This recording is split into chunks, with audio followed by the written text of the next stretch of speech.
It'll be one to go this time by. Coming to the green, buddy, coming to the green. Let's go get him. Go, go, go, go, go, go, go! Get your motor running. Head out on the highway. Victory lane.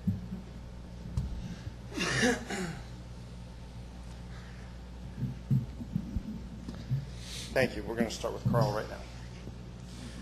All right, we're joined here in the interview room by tonight's second-place finisher, driver the number 60 Save-A-Lot Ford, Carl Edwards. Carl, tell us about your run.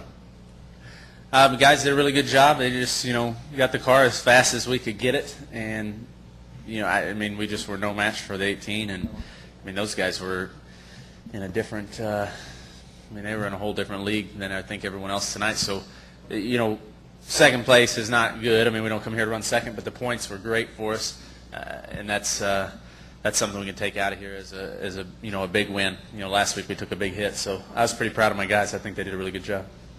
We'll open up to questions from the media. State your name and affiliation. Jeff Gluck from NASCAR Scene. Trying to think of stuff. You talk about the points as far as Keselowski had a bad night tonight, so I think you're probably almost in second now. Yeah. How much, I guess there's 8 races left, I think. How much are you looking at that now, and do you kind of have a target in your mind of, a certain amount of points you'd like to chip away every week or anything like that?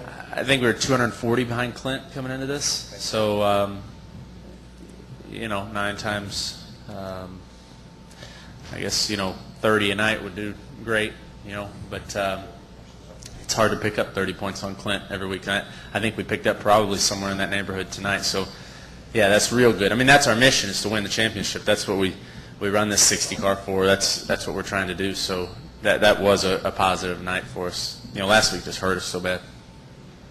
And then Kyle on the restarts, he's always good on the restarts, but is that a product of being able to get up through the box faster, or is that a product of power? I'm honestly asking because I don't know.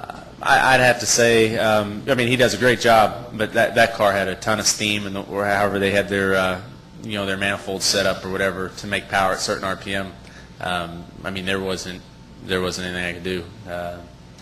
Even when we stepped on the throttle at the same time, that thing would still pull away. I was doing the best I could. So, they're doing, obviously everything they can to make the most power. Is there at all feeling in the garage like, with all that they did with the magnets and all that stuff, and then they're still right. the fastest? They still have the most power. Do you guys look at that at all? Yeah, it's real frustrating. I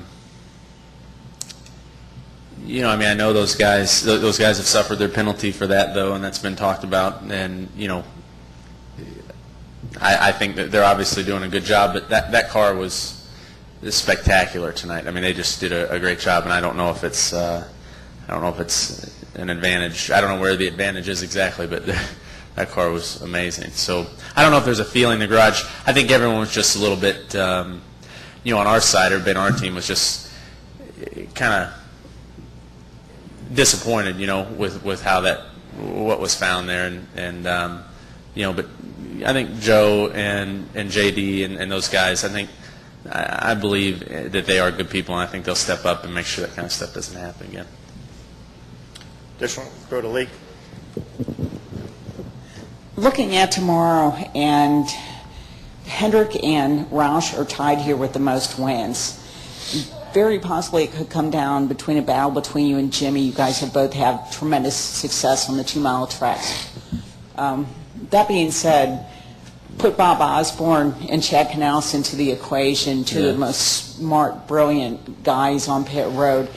What distinguishes Bob Osborne as the guy not only to carry you through places like here, but through the championship? What are his most redeeming qualities? I think Bob's strongest qualities are, and I can't compare him to Chad. I really like Chad. I get along with him. I don't know him. I haven't worked with him. Bob's strongest qualities, though, the ones that I can't see anyone being better at, he is really focused and determined, and you can't shake Bob. You can't rattle Bob.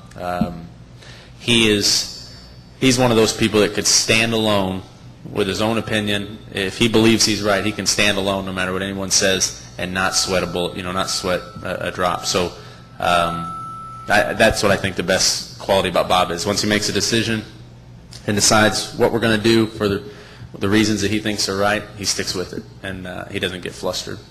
Did you notice a difference when you went through that period with other crew chiefs and then went back to Bob? I mean, is there something that suits your personality specifically? I feel like I can, I really believe I can get along with most anyone,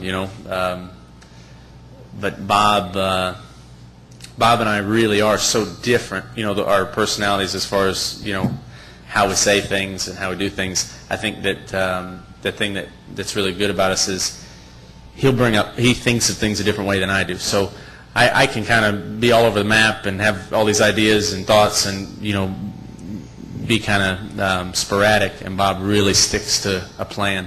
So that's the thing that when Bob came back, being right there, that's the thing that I think separated him from some of the other guys that I've worked with. But really, when Chris Andrews was there, Chris is a lot like Bob, and he had Bob right there working with him, so it wasn't that big of a change. We had good success with Chris. Tim? If I could ask a Chase question, I just wanted to get your thoughts on going back to a track that you've won at previously in the year, in particular Texas. How important is it having already won there, knowing that race is in the Chase? It's great going back to tracks that you've won at already. There's a lot of confidence, and like coming here, we just ran so well here in the spring. Everything was good. So yeah, going back to Texas will be good. I love that place. Any additional questions? Thank you, Carl. Congratulations. Awesome, guys. See you. Thanks.